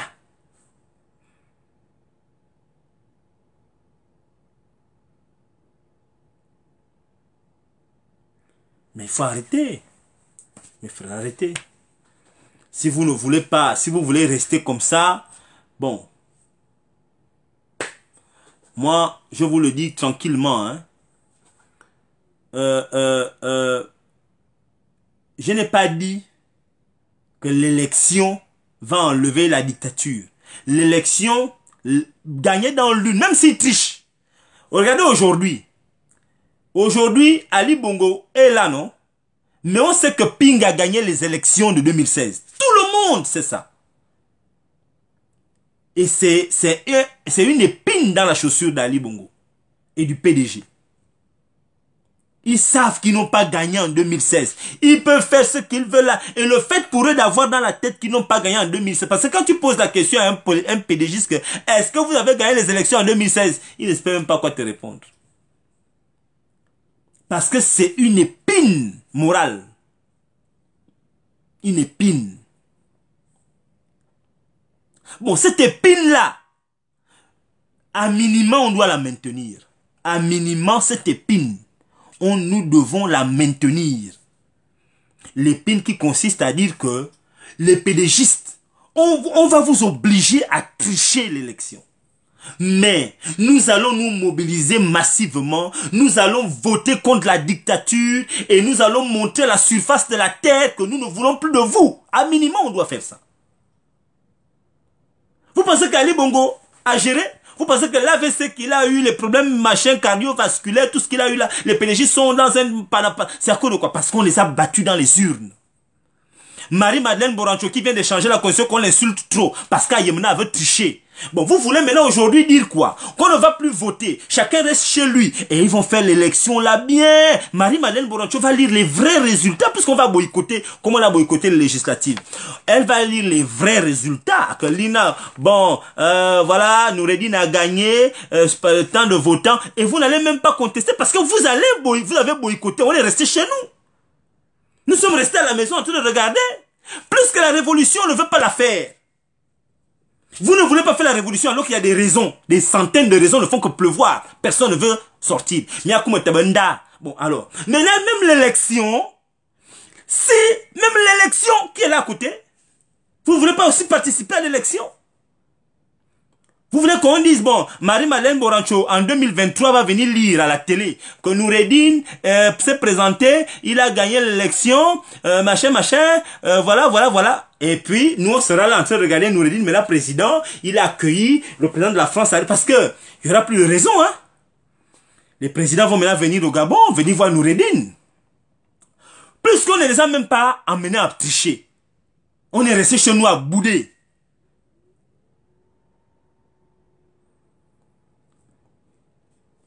Mais enfin. Regardez l'autre. Voilà. C'est une épine. Mais tu ne peux pas comprendre, tu es jeune. Il y a quelqu'un qui me dit, grand, c'est une épine comment? Il dame sur vous. Donc en 2023, tu veux que les Gabonais meurent. Encore. Nick Mombo. Je ne sais pas quel âge tu as. Est-ce que tu sais le nombre de morts qu'il y a eu au Gabon après 2023? En dehors des élections. Qui vous dit que les gens meurent que pendant les élections? Vous connaissez le nombre de personnes qui meurent tous les jours par rapport aux problèmes de la société? Est-ce que vous êtes au courant? Vous avez une idée? Donc le mort qu'on tolère, c'est le mort qui meurt parce que on ne lui paye pas ses droits. Le mort qu'on tolère, que vous trouvez normal, c'est le mort qui meurt parce que il ne reçoit pas son argent de retraite. Le mort que vous tolérez, c'est le mort qui meurt parce que il n'y a pas des médicaments de soins élémentaires, comme la Nivaquine, comme le vaccin du tétanos. Comme en ce moment, les gens ne font que mourir. Il n'y a pas les médicaments pour le sida. Les gens ne font que mourir à Libreville. Les gens sont contaminés à un degré inacceptable. Ça, ces morts-là, vous les tolérez. Ça, c'est normal. Mais les morts qu'il y a parce que on doit contester notre victoire, notre bien-être. On veut vivre bien décemment. Ça, on ne tolère pas. Vous avez vu, on fait en sorte que les Gabonais aient peur de se battre pour leurs droits, mais acceptent la mort. De l'autre côté, là où il y a la privation des droits. C'est-à-dire que là où on ne te donne rien, tu préfères aller mourir là-bas. Mais là où tu dois te battre pour tout, ça tu refuses de mourir là. Tu dis non, ça je ne vais pas mourir là. Parce que ici je me bats pour mes droits. Mais je préfère aller mourir en rentrant au Gabon, aller chercher le travail, là on me donnera pas le travail, ou bien on va me faire travailler sans me payer, ou bien je vais tomber malade et arriver là-bas à l'hôpital, il n'y aura pas de médicaments. Ça, je préfère la mort là. Mais mes frères, franchement, on réfléchit comment au Gabon? On réfléchit comment? Dites-moi comment on réfléchit au Gabon? Zouame. On réfléchit comment au Gabon? La traite négrière s'est arrêtée. Vous savez combien de tentatives il y a eu? C'est parce que certains avaient estimé qu'on n'arrête pas. Imagine tout le monde avait pensé comme vous. Que non, bon, la traite négrière, bon, les gens ne font que mourir, moi j'arrête de me battre. Mais on serait encore là. Mais il y a eu des Noirs qui mouraient, d'autres revenaient. Et ils disaient, niet, on va se battre pour un Gabon meilleur. Moi, je ne suis pas en train de faire mener un combat d'individu. Je m'en fous. Je mène un combat parce que j'estime que le peuple gabonais mérite mieux. Regardez comment nous sommes tout le temps humiliés par des nations qui viennent derrière. Des nations viennent nous battre dans tous les domaines. Des nations viennent de derrière et nous battent. Aujourd'hui, est-ce que vous savez qu'il y a des Gabonais qui travaillent en mer à Libreville, à Port-Gentil? Des Gabonais. Déjà, nous ne sommes pas nombreux. Mais regardez, est-ce que vous connaissez le nombre de Gabonais qui travaillent en mer, dans les barges? Mais le Gabon est tellement dangereux que les gars préfèrent récupérer, pour certains, en Afrique du Sud. Il y a des Gabonais qui travaillent au Gabon, là, en mer, là. Qui sont engagés au Gabon, mais qui sont installés avec leur famille en Afrique du Sud. Il y en a même qui sont installés aux États-Unis. Mais ils travaillent au Gabon. Quand ils doivent aller 28 jours, ils viennent au Gabon. Quand ils récupèrent 28 jours, ils repartent au States. Il est là-bas aux États-Unis. Il y en a qui sont installés au Rwanda. Je connais des Gabonais qui sont installés au Rwanda, mais qui travaillent au Gabon. Il vient, il prend l'avion pour aller faire ses 28 jours en mer. Quand il termine les 28 jours, il part au Rwanda. Il fait un mois, il dépense l'argent que le Gabon donne là-bas au Rwanda. Alors que s'il était au Gabon avec sa famille, il amènerait sa famille au restaurant. Ça allait faire tourner l'économie. Il irait faire les courses à ses enfants à Mutuki ou bien dans un petit prêt-à-porter de la place. Mais les Gabonais préfèrent maintenant s'exiler. Il y a des Gabonais qui travaillent en mer, qui travaillent à Libreville, mais qui vivent en Côte d'Ivoire.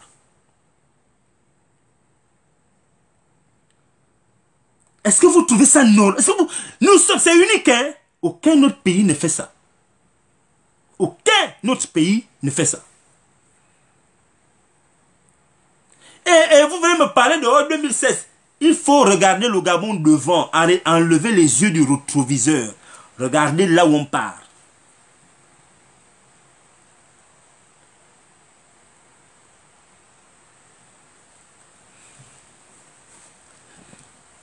Il y a Yvan qui me dit, Wilfried, à qui profite au final les élections si ce n'est aux hommes politiques qui redistribuent les cartes pour eux, leur parti politique en allant manger à la table du roi. Mes frères, moi je vais vous dire quelque chose. Il y a Yvan qui vient de me poser une question. Yvan Gérard, je vais te dire quelque chose. C'est parce que tu ne parles pas avec les hommes politiques qui sont au Gabon. Je vais citer deux. Je vais commencer par Jean Ping. Je rends hommage à Jean Ping. J'ai beaucoup de respect pour lui. Je suis un peu fâché comment il fait, mais j'ai beaucoup de respect pour Jean Ping. Je vais vous dire pourquoi. Ali Bongo, avant de mourir comme il est mort à Riyad, là, Ali Bongo est passé à la télé des centaines de fois. Il dit que moi j'ai demandé à parler avec Jean Ping. C'est Jean Ping qui ne veut pas parler avec moi. Si Jean Ping décide qu'il va au PDG et qu'il veut négocier un poste, mon frère, on va lui donner ça. Vous allez vivre dans la misère. Enfin, quand je dis vous, pas toi, Yvan, mais nos familles vont vivre dans la misère. Nos familles vont vivre dans la misère. Ping est à l'abri de la peur et du besoin. Lui, il y a des Gabonais qui disent, oh, Ping est en résidence surveillée. Ping n'est pas en résidence surveillée. Je ne sais pas si vous connaissez ce qu'on appelle résidence surveillée. Allez-y dans le dictionnaire. Vous regardez résidence surveillée. Ping n'est pas, il n'a jamais été en résidence surveillée au Gabon. Il peut sortir, aller où il veut. Il y a un moment donné, il n'avait pas le droit de sortir du pays, mais il partait dans où il voulait au Gabon. Quand on est en résidence surveillée, on ne quitte pas son domicile. On ne reçoit pas les gens chez soi. On n'est pas sur Internet. Ping n'est pas en résidence surveillée. Mais ce monsieur se bat. Ce monsieur se bat. Ce monsieur s'est battu. Il aurait pu repartir au PDG. Vous allez lui faire quoi? Si Ping disait qu'il repart au PDG pour son argent, pour travailler son argent, voilà Yondouan qui est parti là, non? Vous lui faites quoi? Vous avez fait quoi, Yondouan? Yondouan est en train de partir là, non? Vous avez fait quoi? C'est la même chose pour Baro Chambrier. Si Baro Chambrier dit tout de suite là qu'il repart travailler avec Ali, vous allez lui faire quoi? Vous allez lui faire quoi? Baro Chambrier est un haut cadre d'une grande institution nationale qu'on appelle le Fonds monétaire. Il a travaillé là-bas pendant de nombreuses années. C'est un fonctionnaire international. Il a une grosse retraite. Il a été directeur général là-bas. Donc il a une retraite là-bas. Il s'en fout. Il peut dire qu'il s'assoit chez lui, mange sa retraite. À un moment donné, il faut savoir à qui on a affaire.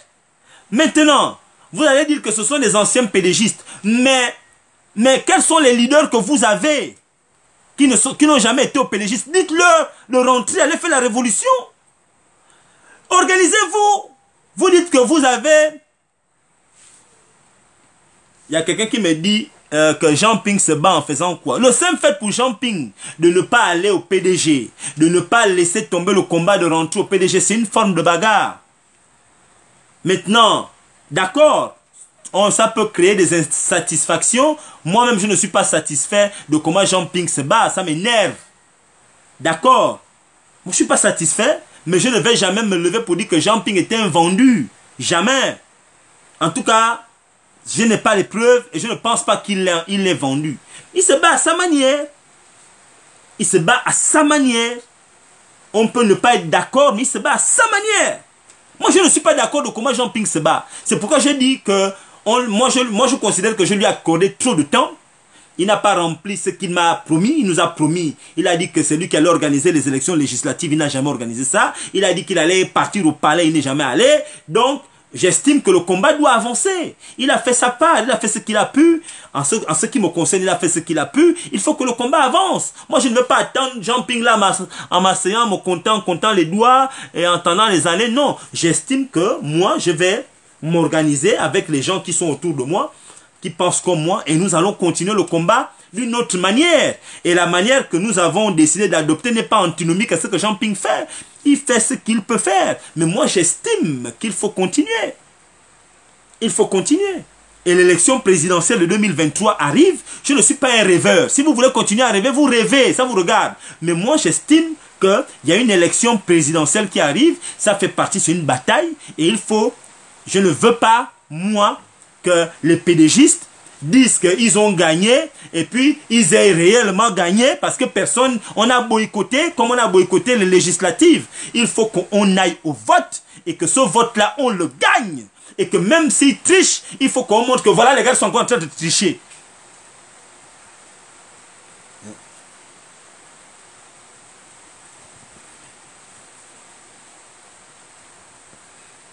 Mais Nick Mombo, est-ce que tu écoutes? Peut-être que moi je suis responsable de ce que je dis. Hein? Je ne suis pas responsable de comment toi tu comprends ça. Je suis responsable de comment je dis mes choses. Si tu n'as pas bien compris, quand le live là sera terminé, repars écouter.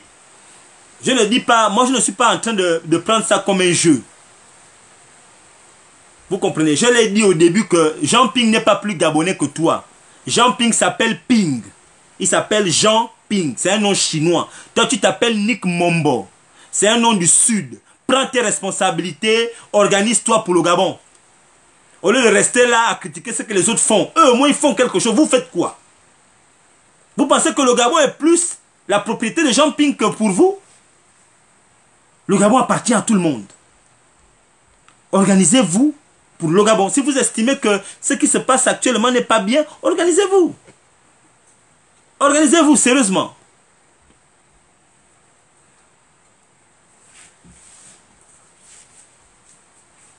C'est tout. Moi, je ne crois plus en Jean Ping. Je ne dis pas qu'il ne se bat pas, mais je ne crois plus en sa façon de se battre. C'est pourquoi je suis en train de m'organiser autrement. Je ne fais pas que critiquer Jean Ping. Quand Jean Ping fait quoi? Et puis je reste là. Je ne fais pas que critiquer Jean Ping. Je me bats, je me déploie. Et je vous ai déjà dit, je suis en train de m'organiser pour les prochaines élections de 2023. Ça c'est clair. Je ne suis pas en train de bégayer quand je vous dis ça.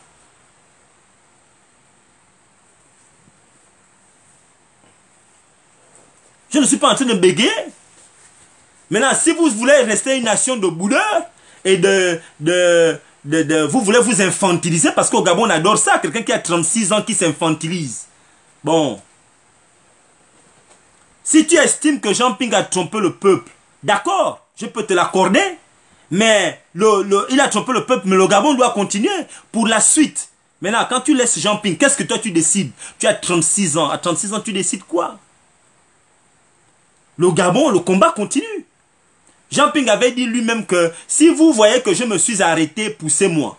Si vous voyez que j'ai reculé, avancez, traversez-moi. Si je suis tombé, traversez-moi et continuez. Il a dit. Bon, si tu estimes que Jean Ping ne te satisfait plus, mais avance. Il faut avancer. Ne t'arrête pas là. 2023 arrive. Qu'est-ce que tu dis par rapport à 2023? C'est la Constitution qui dit qu'il y aura vote. Tu dis quoi?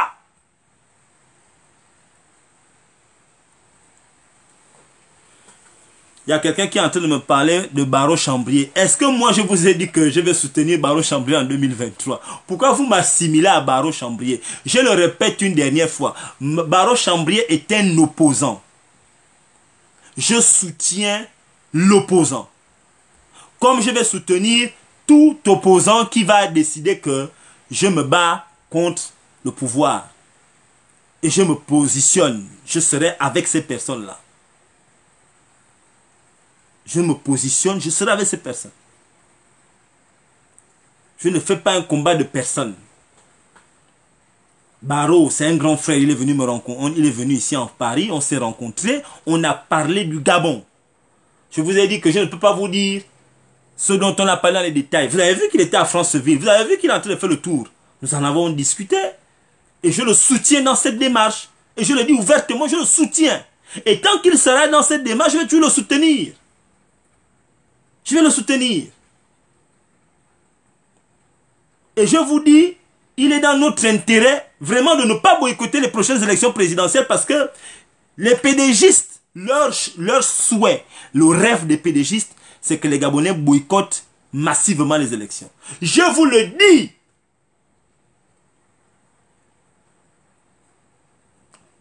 Nous avons amené déjà.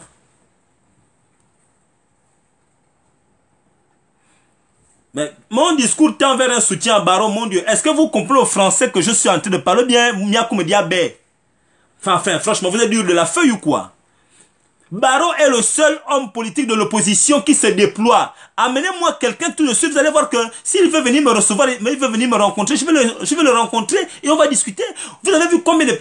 Écoutez, s'il y a 10 Gabonais ou 5 Gabonais qui sont sur le Gabon en train de faire ce que Barrow fait, et puis je ne soutiens que Barrow, là vous allez dire que je soutiens Barrow. Barrow est le seul, je répète, Barrow est le seul homme politique qui fait le tour du Gabon actuellement. Il y a qui d'autre de l'opposition? Citez-moi un. Mais enfin, qu'est-ce qui est difficile à comprendre? Ou bien je ne parle pas bien le français. Mais mon enfant, si tu as une langue que tu dis wa kuma na mokobo wa yong, mais no koba yong.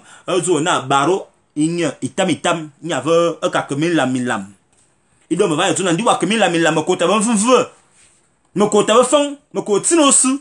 Akalo ni itam, ongre itam, anga mbaka ta bebe lalbeni.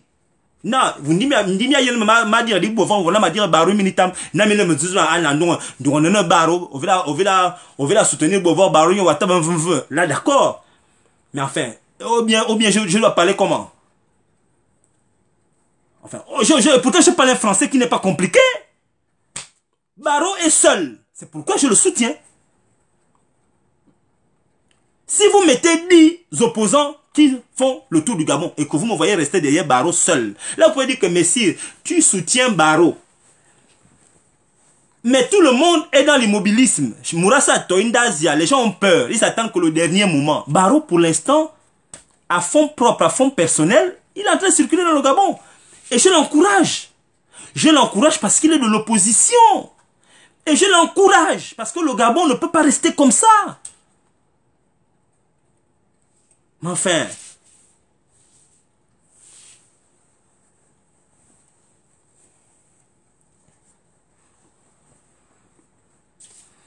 les gens disent les vérités, la vérité sort. Quelle vérité? Mais vous êtes... Enfin, la vérité sort. Bah, on fait ça tourner un an avant comme du copier-coller. Mais la politique, c'est comme ça. Dans tous les pays, c'est ça. Ce n'est pas une question. Barrow n'a pas inventé ça. Dans tous les pays, avant Barrow, si peut-être, je ne sais pas, peut-être que tu es encore petit, en 93, l'élection présidentielle de 93, 3 ans avant, c'est-à-dire en 90, les partis politiques étaient déjà sur le terrain en 91-92.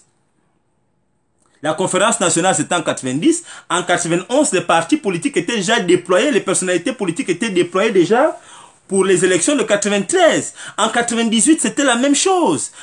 Si vous allez en 96, en 96, 97, les partis politiques étaient déjà déployés sur le terrain pour l'élection de 98. C'est ce que Barrow fait actuellement. Ce n'est pas Ping qui a inventé ça, peut-être parce que vous êtes encore petit. Vous allez, à part l'élection de 2009 qui était anticipée, mais l'élection de 2005 ou l'élection de 98 ou de 93, ça a toujours été le cas. C'est pourquoi je vous le dis que en politique, hein, quand on est un septenant, c'est-à-dire 7 ans, en vérité, le parti qui est au pouvoir ne travaille que pendant 5 ans. Les 2 dernières années, on prépare l'élection. C'est ce qu'on appelle, ce sont des années électorales. C'est comme ça qu'on appelle ça en politique. Nous allons rentrer à partir, nous sommes déjà même en année électorale. Nous sommes en année électorale parce que une élection présidentielle se fait en 3 phases. Il y a la phase pré-électorale, la phase électorale et la phase post-électorale, où il y a les contentieux qui sont réglés par la voyelle de Mburancho. Bon, c'est normal, nous sommes déjà en période préélectorale. Barrow fait le tour du Gabon. Il ne fait rien de sorcier, rien, il n'y a rien du, il n'y a pas du jamais vu là. Ou bien peut-être parce que vous ne connaissez pas la politique, c'est pas là pourquoi vous pensez qu'il copie Ping, il ne copie pas Ping. C'est pas Ping qui a créé ça. Hein? C'est pas Ping qui a créé ça. Il y a quelqu'un qui dit Barrow est un pédégiste. Mais si Barrow est un pédégiste, toi qui n'es pas un pédégiste, qu'est-ce que tu fais pour le Gabon? Ne t'occupe pas de ce que Barrow fait avant de me dire que Barrow est un pédégiste. Dis-moi ce que tu fais pour Barrow, pour le Gabon. Bon, j'ai terminé de dire ce que j'avais à dire. Je vous ai donné la possibilité de m'appeler. Personne n'a osé m'appeler ou bien n'a eu le réflexe pour venir défendre. Je vous ai dit, moi je parle. Mon live c'était pour parler aux gens qui sont contre l'élection présidentielle. La conclusion, c'est que l'élection, les opposants ou les résistants qui vont prendre part aux élections, à l'élection qui a à venir, ce n'est pas une démarche antinomique à ceux qui estiment qu'il faut faire la révolution. Vous voulez faire vos révolutions, organisez-la et faites-la. La révolution n'obéit pas à un calendrier législatif ou électoral. La révolution se fait avant l'élection ou après l'élection ou pendant même l'élection. Les autres pays qui font la révolution n'attendent pas le calendrier électoral. Ils font ça avant, pendant ou après. Faites ça. Et ce n'est pas sur les réseaux sociaux qu'on organise une révolution. Ou bien une insurrection. Ne venez pas sur Internet. Moi, je ne prends pas en considération quelqu'un qui parle de révolution sur Internet. Pour moi, c'est quelqu'un qui n'est pas sérieux. Et le gars qu'on découvre là, Ndumbuya. Ndumbuya qui est comment on appelle le pays là? Le pays qui vient de faire en Conakry. Qui le connaissait? Pourtant, qui savait même qu'il avait été au Gabon? Il a vécu au Gabon un moment. Ndumbuya qui vient de taper Condé là. Personne ne le connaissait.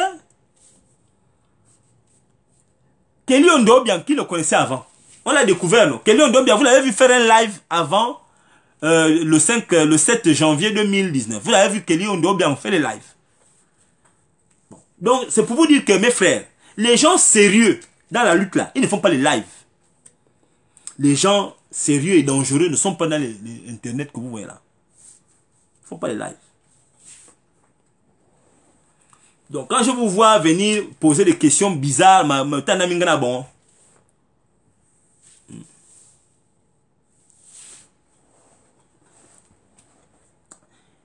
Il y a quelqu'un qui me dit Barrow fait le tour du Gabon aussi parce qu'il a les moyens que les autres n'ont pas. Mais c'est du mensonge. Le premier Gabonais à avoir fait le tour du Gabon à une époque où c'était extrêmement compliqué s'appelait Mbaba Solo. Mbaba Solo avait fait le tour du Gabon, il n'avait pas de moyens. Il n'avait pas de moyens. Tu peux décider de faire le tour du Gabon. C'est pas une question de moyens. Ça n'a rien à voir avec les moyens. Ça n'a rien à voir avec les moyens. Tu pars de village en village, parler aux Gabonais. Qu'est-ce que tu appelles moyen?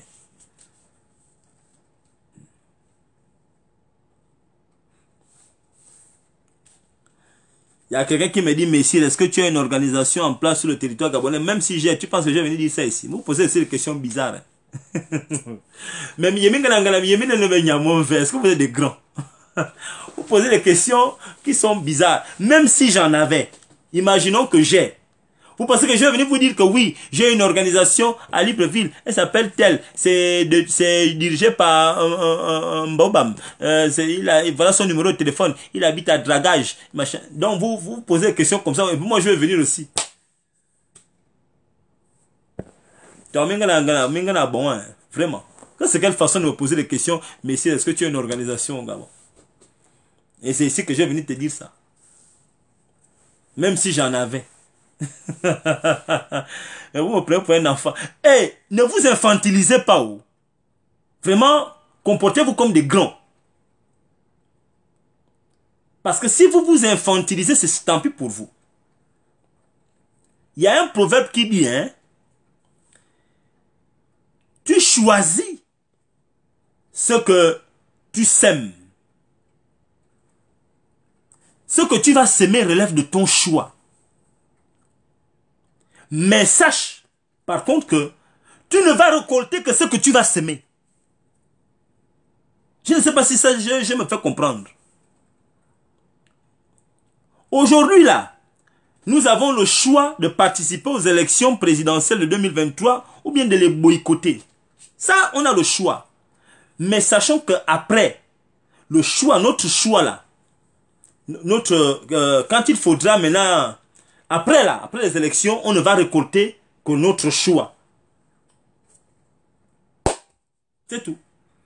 C'est comme quand je vois aujourd'hui les gens se plaindre, les gens qui ont boycotté les législatives se plaindre des députés. Mais vous avez boycotté, vous plaignez les députés pourquoi? Vous avez dit que vous ne voulez pas savoir ce qui se passe là-bas. Mais ne vous plaignez pas. Comme je vois les Gabonais venir partager, c'est que quand Freud avait dit que 1 kilomètre une route, PK machin, 7 km, 7 ans, 1 km, 1 an, machin. Je vous ai vu partager ça dans vos lives.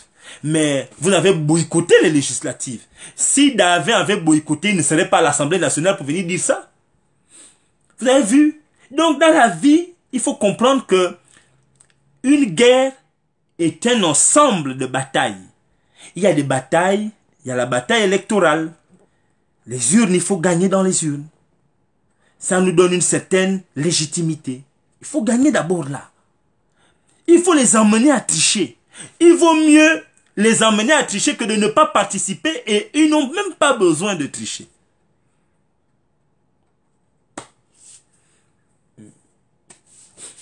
Mais tu n'as pas besoin d'attendre 2023 pour faire la révolution. Bon, écoutez, moi j'ai terminé ce que j'avais à dire. Ceux qui n'ont pas compris là, repartez voir le live. Je reviendrai parce que, comme mon grand frère Ngia Banda le dit souvent, Alfred, il dit que la répétition est pédagogique. La répétition est pédagogique. Il faut toujours répéter.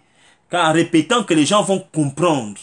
Et moi, je ne vais pas me lasser de venir expliquer aux Gabonais. Je n'ai pas un discours qui est contradictoire, mes frères. Je ne me contredis pas. Je me contredis rarement. C'est vraiment rare.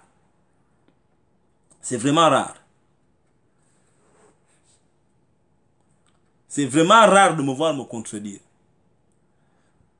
Donc, en tout cas, je ne sais pas si je n'ai pas dit, j'ai dit tout ce que j'avais à dire. Je